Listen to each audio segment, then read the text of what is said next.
अगर आप Honda Activa खरीदने या देखने का मन बना रहे हैं तो इस वीडियो को पूरा देखिएगा, क्योंकि आज मैं आपको होंडा एक्टिवा के बारे में अपना एक्सपीरियंस जो मैंने गैराज में देखा है। अक्सर मैकेनिक लोगों को इस समस्याओं के बारे में बात करते हुए सुना है, और जो गाड़ी के ओनर्स मेरे गैराज में आकर मुझे अपनी समस्याएं बताते हैं, तो मैं आज उन समस्याओं को आपके साथ शेयर करूंगा।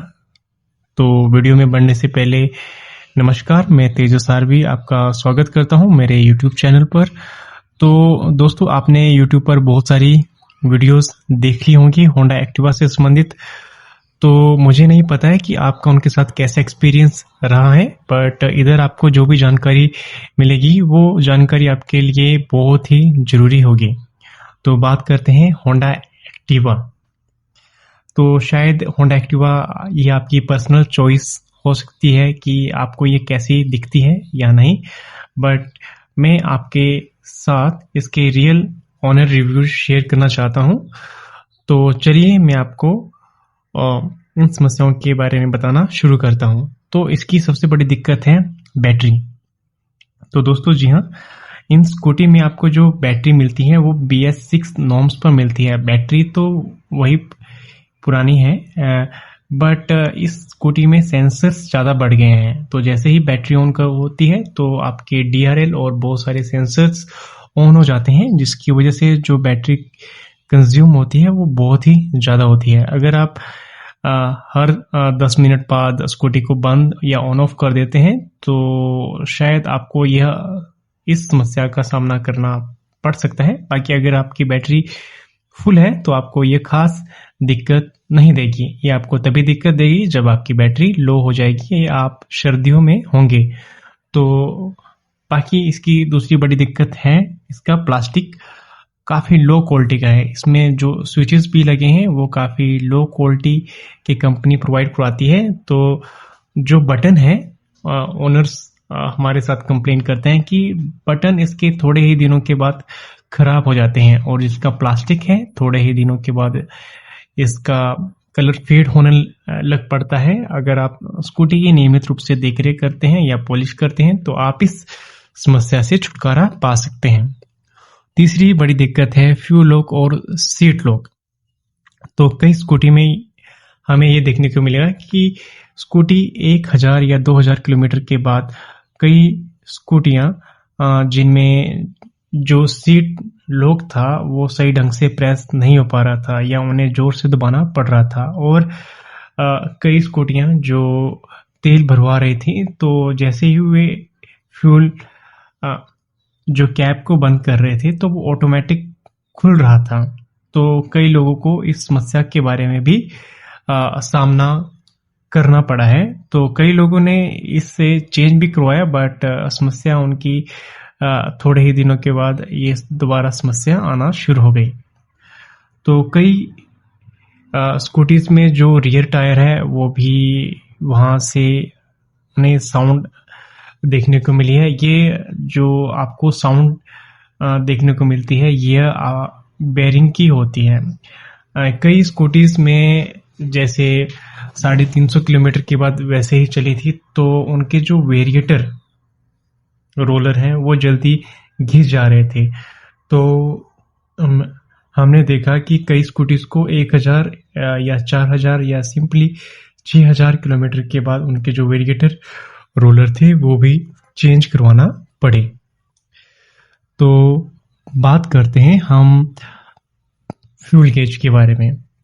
तो कई ओनर्स को जो फ्यूल गेज की समस्या का भी सामना करना पड़ा। कई ओनर्स ने हमें बताया कि उनकी जो फ्यूल गेज है वो खराब हो गई है, और जैसे कई होंडा एक्टिव के ओनर्स ने हमें यह भी बताया और हमने ये खुद भी देखी कि फ्रंट सस्पेंशन में कहीं ना कहीं गड़बड़ थी, और इसका जो हेडलाइट है वो कई जो स्कूटी थी उनमें जो स्कूटी की हेडलाइट थी वो अपनी हेडलाइट को सही ढंग से फोकस नहीं कर पा रही थी।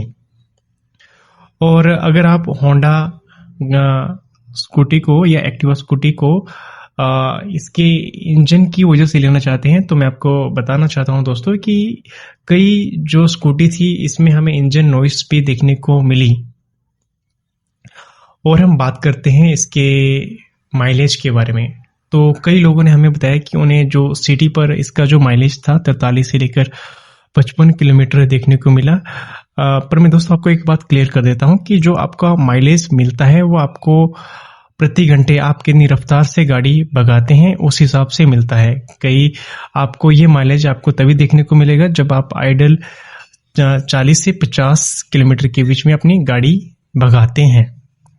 और बात करते हैं पहाड़ों में इसके माइलेज के बारे में। तो पहाड़ों में जो इसका माइलेज रहा है वो इसका 30 किलोमीटर से लेकर 42 किलोमीटर के बीच में रहा है। तो बात करते हैं हम इसके पिकअप के बारे में। तो BS6 नॉर्म्स आने के बाद जो गाड़ी का पिकअप हल्का सा डाउन हो गया है, बट अभी भी आप इसमें 3 लोगों को आसानी से बिठाकर ले जा सकते हैं। और लास्ट में हम बात करने वाले हैं इसके रीसेल वैल्यू के बारे में। दोस्तों मैं आपको बताना चाहता हूं, अगर आप इस स्कूटी पर अगर आप 1.5 लाख रुपए भी इन्वेस्ट करते हैं या 1 लाख रुपए भी इन्वेस्टमेंट करते हैं तो आप 1 साल के बाद इसकी जो रीसेल वैल्यू हासिल करेंगे वो 60,000। अगर 2 साल होने के बाद आप इसकी जो रीसेल वैल्यू हासिल करने वाले हैं 45,000 से 55,000, और 3 साल के बाद आप 40 से लेकर 50,000 की जो रीसेल वैल्यू है आसानी से हासिल कर सकते हैं। तो दोस्तों हम आपको जो भी समस्याएं बता रहे हैं ये आपको सभी मॉडल में देखने को नहीं मिलती है। कई बार ऐसा भी होता है जो समस्या आप फेस कर रहे हैं वो समस्या किसी दूसरे को फेस नहीं करना पड़ रही है। और कई बार सभी को जो समस्याएं मैंने बताई हैं वो फेस करना पड़ती है। और दोस्तों अगर आप गाड़ी से संबंधित कोई सवाल है कि मेरे लिए कौन सा स्कूटर सही है, मेरे लिए कौन सी गाड़ी सही है और मेरा ये बजट है, तो आप के बजट के हिसाब से आप कौन स्कूटी या कार परचेज करना चाहते हैं वो कंसल्टेशन आप हमसे ले सकते हैं। बाकी फॉर्म का लिंक नीचे दिया गया है, बाकी उस फॉर्म को भरकर आप हमसे कांटेक्ट कर सकते हैं। मिलते हैं दोस्तों एक अगली वीडियो में, तब तक के लिए धन्यवाद।